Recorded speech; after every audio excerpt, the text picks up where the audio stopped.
गुरु जी प्रणाम। खुश रहिए। 4 लोग हैं मेरे परिवार में 4 डीएनए हैं। हाँ ठीक है।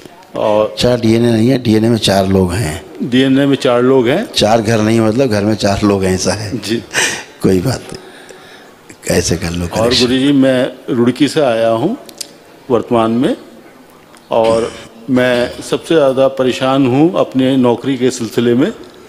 अब आंखें बंद कर लीजिए, मुंह बंद रखिए। अच्छा, दरबार पता है क्या के लिए पाए, ठीक है। आंखें बंद, ऊर्जा पिंड प्रहार 5 बार बोलिए ओम नमः शिवाय। ओम नमः शिवाय, ओम नमः शिवाय, ओम नमः शिवाय, ओम नमः शिवाय, ओम नमः शिवाय। आँख खोलिए, बंधन कीजिए अपने 5 बार।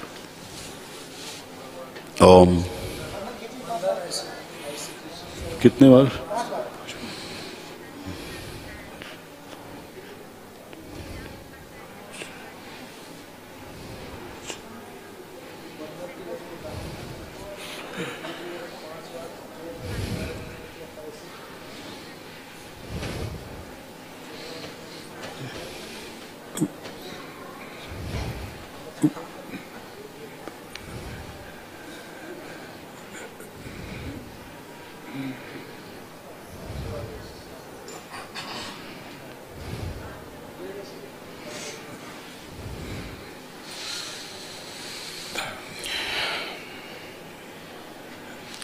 चलिए, बहुत कष्ट है जमाने में, लेकिन इतना है कि जो आप आए जिसके लिए वो अच्छा होगा, ठीक है।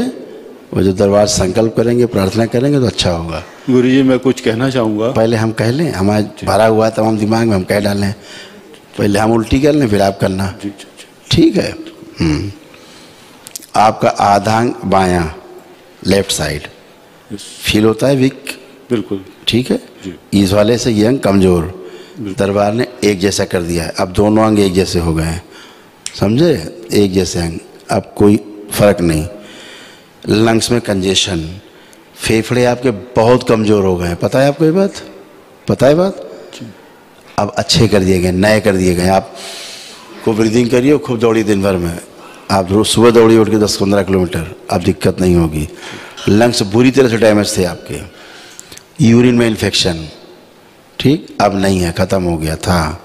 ये जो बता रहे हैं ट्रीटमेंट हुआ, ये बता रहे हैं, अच्छा ये ठीक हो गए हैं अब आप। सर्वाइकल स्पॉन्डिलाइटिस, गर्दन के कष्ट थे, अब चेक कर लीजिए, अब नहीं है। लेफ्ट राइट कर लीजिए, ऊपर नीचे कर लीजिए, सब खत्म हो चुका है जी, ठीक है, बिल्कुल। और फ्रोजन शोल्डर था, एक हाथ पूरा नहीं उठता था, पूरा पूरा, अब चेक कर लीजिए, दोनों उठते हैं जी, ठीक है। फ्रोजन शोल्डर भी ख़त्म हो गया। घर में आपके डिप्रेशन, बाकी जो 3 लोग हैं, एंजाइटी, उनमें सुसाइडियल थॉट्स, कॉम्प्लेक्स, लीवर की प्रॉब्लम, लंग्स की प्रॉब्लम, आंतों की प्रॉब्लम है, आंतें सूज जाती किसी आप घर में, वो भी हैं। वो सब अच्छे, क्योंकि ब्रेन की नर्व सूज जाती है, उसके कारण थोड़ी प्रॉब्लम है। बाकी सब अच्छे हैं, आप भी अच्छे हैं, घुटने अच्छे, कमर अच्छी। आप उठिए, बैठिए, चलिए फिर एकदम 16 साल के आप बन गए। अब चलिए, थोड़ा चल लीजिए, फिर भाषण देंगे, आप माइक देंगे, आप चलो भाषण देंगे, भाषण कराएंगे भी हम, ऐसा नहीं कि आपको इसे जाने देंगे। बैठिए जमीन में, चेक करिए घुटना उठना अपना, बैठिए। अब बिल्कुल बच्चे बन गए, संकट नहीं है, ऐसे करिए। ये देखिए कैसे टांगे, देख रहे हैं क्या हाल था, फिक्स हो गए थे पूरी टांगे हैं, इनकी टांगे घुटने फिक्स हो गई, हड्डियाँ पूरा मुड़ते भी नहीं थे। हाँ, अब देखो कह रहे हमें और कोई प्रॉब्लम नहीं है, नौकरी। गुरु जी पूरी तरीके से नहीं बैठा जा रहा। अब खड़े होइए, खड़े हो जाए, अभी उसके बाद ही बच्चे जैसे खड़े होंगे, अभी ने कोई कष्ट नहीं है, बैलेंस। बस अब अच्छा लगा बैठने उठने में, बहुत अच्छा लगा। गुरु जी मैं कुछ कहना चाहूँगा। आप कह डालो, आप उल्टी करो। गुरु जी मेरे ना हार्ट में बहुत प्रॉब्लम रहता है, हार्ट अटैक मुझे गिरा था, मैं 5 दिन। सुनो भाई, उल्टा सीधा बयान मत करो, वहाँ कोई प्रॉब्लम नहीं है, ठीक है। अब हम बोल ही देते हैं, फिर तुम्हारे लंग्स 60 से 70% सड़ चुके हैं, ठीक, उसकी प्रॉब्लम है, कंजेशन है, आपको हार्ट की महसूस होती है। बात समझ आ गई। अब आगे जारी करें आप बुलेटिन। घबराहट बहुत रहती है गुरु जी। चली गई। दूसरा, लैट्रिन के रास्ते से ब्लड बहुत निकलता है। अब नहीं है, सवेरे से कष्ट नहीं होगा आज के बाद। और सब हम देखो क्या बेटा, हम तो खास बता दिए, अभी लिखेंगे तो पूरा पन्ना भर दें। पन्ना क्या क्या समस्या है, पन्ना भर जाएगा अभी तुम्हारा। ये तो हमने उतना बता दिया कि चलो तुमको लगे कि हाँ यार ठीक तो हुआ है कुछ। गुरु जी एक चीज और कहना चाहूँगा। मैं 17-18 वर्ष से उत्तराखंड में अच्छा। मैं आयुर्वेदिक चिकित्सक हूँ। हाँ अच्छी लेकिन है तो अच्छे आदमी है। हाँ जी, मैं भोलेनाथ जी के स्थान पे हूँ, गंगोत्री के पास हर्षिल। डबल अच्छा हो गया। लेकिन सबसे बड़ी समस्या गुरुजी मेरे साथ ये आ रही है, इन 17-18 वर्षों में मैंने कई हजार लेटर मंत्रियों को, मुख्यमंत्री को, प्रधानमंत्री, राष्ट्रपति सबको लिख दिए हैं। काहे के लिए इतना काहे कागज कर वो गुरुजी इसलिए कि ना तो वो मुझे परमानेंट कर रहे हैं और ना ही मेरा तबादला कर रहे हैं। अरे मैं एक गरीब आदमी हूँ, एक फौजी का बच्चा हूँ गुरुजी। अरे यार फिर तो क्यों चक्कर पड़े हो फिर तुम। एक बात अच्छा बताओ, चलो जवाब आपसे लेते हैं। आप ही बताओ, सिंपल क्वेश्चन है बच्चों जैसा, आपको नौकर बनना पसंद है कि मालिक बनना? सर मैं तो नौकर बनना पसंद करता हूँ, मालिक नहीं। अब इसके आगे तो कुछ बचा ही नहीं। अगर आप नौकर बनने पसंद करते फिर तो बचा नहीं कुछ। फिर तो आप बहुत अच्छे आदमी, गवर्नमेंट के आदमी, फिर तो पक्का कर देना चाहिए उन्हें। हैं एक यूनिवर्सल जो एक डिमांड होती है आदमी की, मुझे तो नहीं लगता कि बच्चे को भी लगता है कि नौकर बने, कहीं गुलाम बने। गुलाम बनना पसंद है आपको? हृदय से पूछा जाए कि क्या गुलाम बनना आपको पसंद है? बिल्कुल नहीं। नहीं पसंद है। नहीं। मालिक बनना पसंद है हर आदमी को? नहीं, मालिक बिल्कुल नहीं। मालिक मतलब कि अपने स्वेच्छा से कोई काम, स्वतंत्रता। जी।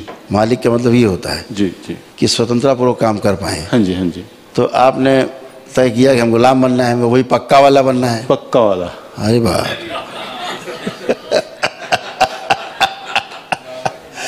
फिर तो ठीक है, फिर तो हम भी प्रार्थना करेंगे कि भाई आपको जल्दी जो है आपकी लेटर की सुनवाई हो जाए।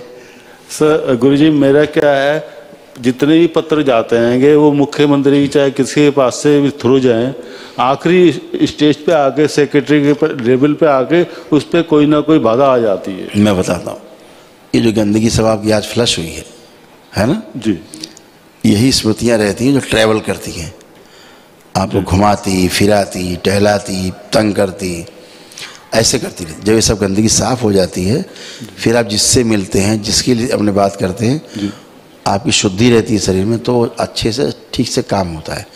आप अपनी बुद्धि ठीक से काम कर पाती है, आपकी बुद्धि जी, आप ठीक से बात कर पाते हो, ठीक से आपका कार्य हो जाता है। जब बुद्धि नहीं काम कर रही होती तो आप कुछ का कुछ बोलोगे, फिर कुछ का कुछ लिखोगे। हमेशा पत्र में एक बात का विशेष ध्यान रखो, हमने अपनी लाइफ में ये सब बहुत किया है ना, पीछे कर आए हैं, धतूरा खा के अब लटक गए हैं। तो लेटर में, पत्र में जितनी विनम्र से विनम्र बात लिख पाएँ उतनी लिखें। पत्र में अगर आपने कड़वाहट या कोई धमकी भरा कुछ भी लिखा तो सामने वाले का मूड ऑफ हो जाता है। अच्छा कोर्ट जाएगा, सीन, ये गई फाइल, चल हो गई। क्या करते हैं हम लोग? ऐसे करते, सही बात है, ऐसे जुगाड़ करते हैं। बिल्कुल ठीक बात है सर, है ना। तो जितना विनम्रता से प्रार्थना पत्र लिखेंगे जी, उतनी विनम्रता से आदमी लेता है। हाँ जी। और ये एक ह्यूमन टेंडेंसी है यस, कि असहाय की सहायता हर व्यक्ति करना चाहता है। बिल्कुल सर, ये ध्यान रखिएगा। बिल्कुल। जैसे आपके सामने कोई आदमी आए जी, तो आपसे कहे कि हमको बहुत दिक्कत है और हमको जरा 2000 रुपये दे दीजिए, जी, और अगर ना दो तो फिर दूसरे के पास चले जाएं हम। सही बात है।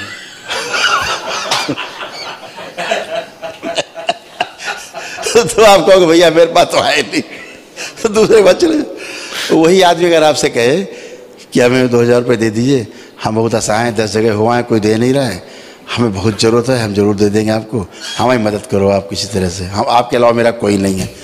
आप कहोगे यार चलो यार, भले अपना पेट काटा उसको दे देंगे। तो सहायता करना मनुष्य का स्वभाव है जी, लेकिन सहायता मांगने का भी अपना एक तरीका होना चाहिए। सभी चीज़ें होती हैं, इसीलिए आपकी तमाम चीज़ें अटकी। जी, अब आप खूब विनम्र लेटर लिखिएगा, उसकी सुनवाई जरूर होगी। बिल्कुल ठीक है, अच्छे हो। गुरु जी एक चीज़ और मैं बोलूँगा, बोलिए। कहना, मेरे पिताजी वो भी हार्ट पेशेंट थे। हाँ। मम्मी कैंसर की पेशेंट थी। बिल्कुल। तो मैं चाहता हूँ कि मेरे परिवार में ये बीमारी किसी को ना लगे। आप तो सब चले गए, आपके बची नहीं, कोई स्मृति नहीं बची, आपके डीएनए में कोई स्मृति नहीं बची, सब समाप्त। तो आप अपने को चेक कर लिया ना? हाँ जी। आप फील कर रहे हैं ठीक ठाक, फर्स्ट क्लास? जी बहुत अच्छा। इसलिए फील कर पा रहे हैं कि सारी स्मृतियाँ चली गई, बची नहीं। जी एक चीज़ और हाँ पूछूंगा। बोलिए। मेरे एक बड़े भैया इंजीनियर थे रेलवे में, अभी वो भगवान जी के पास हैं या कहाँ हैं कुछ नहीं पता है।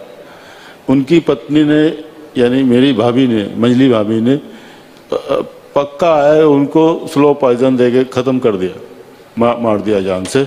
लेकिन उनकी जो डेड बॉडी है उसका जो अंतिम संस्कार किया है वो तब किया है जब मैंने उनको बोला, मैंने मेरी पूरी फैमिली इंडिया के कोने में अलग अलग जगह है, पहले उनको बुला देते हैं कि तो इसके बाद अंतिम संस्कार कर लेना आप। लेकिन उन्होंने नहीं माना, तो मैं भाग के एसडीएम के पास भाग के गया। मैंने सर ऐसी सी बात है, तो उन्होंने तुरंत इंस्पेक्टर रुड़की कोतवाली को फ़ोन किया। आपके भाई की फोटो आपके पास है? जी है। हाँ जी, निकालिए, फ़ोन देना।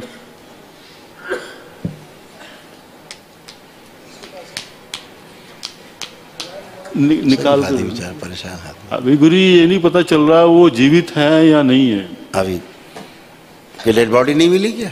डेड बॉडी तो मुझे उन्होंने, इंस्पेक्टर ने जिस दरोगा के साथ भेजा उसने कहा गाड़ी में पेट्रोल खत्म हो गया। मैंने जी चलो, कहना पंचर हो गया। वो इतनी देर तक घुमाता रहा, इतने में उन्होंने अपना काम कर भी दिया। अच्छा ऐसा कांड हो गया? हाँ जी। अच्छा आप फोटो निकालिए तो शायद भाई कुछ बता सके हैं। हमारा इसी पूरा परिवार गुरुजी बहुत दुखी है। कोई बात और ये इसके पीछे एक दुष्ट स्त्री है जो मेरी भाभी है, मंजली भाभी। कोई बात नहीं, चलेगा। उसने हमारे पूरे परिवार को बर्बाद कर दिया गुरुजी। अपनी दृष्टि है अपनी अपनी। मिली? जी नहीं मिली? निकाल निकल गई? जल्दी दो। नहीं ना निकले तुम खड़े हो, हम तुमसे देख लेंगे। आओ आप खड़े हो, हम आप इस देख लेंगे। आप आंखें बंद करके अपने भाई को देखो।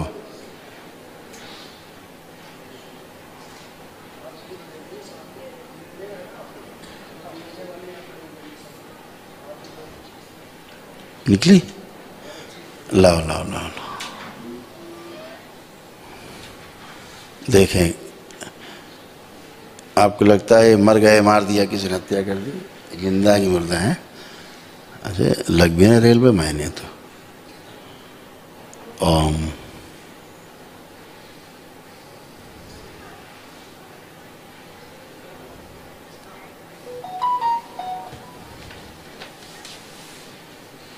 आँख खोलिए।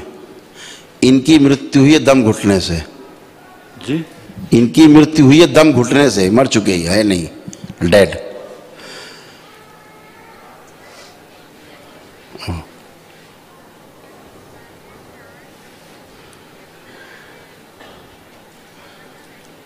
और ये बराबर जो है मृत्यु तो इनकी हो गई, शरीर तो छूट गया था, लेकिन प्राण इनके फंसे हुए थे, वो पूरी तरह से मुक्त नहीं हो पाए थे। मुक्ति अब हुई है इनकी आज, समझे श्रीमान जी? और इनकी बॉडी में दिख रहा है जैसे जहर सा, काफ़ी इस टाइप का, जैसे औषधियों का बहुत जहर है।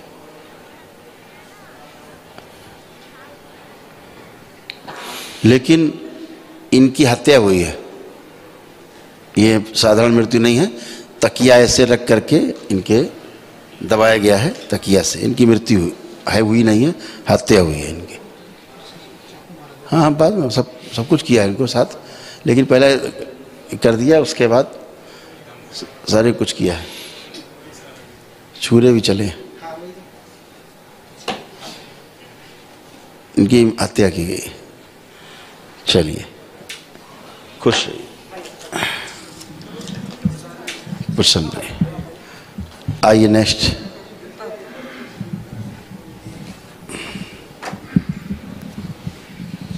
गुरुजी प्रणाम। खुश रहिए बेटा। आ गए आप? जय राधा रमण हरि ओम।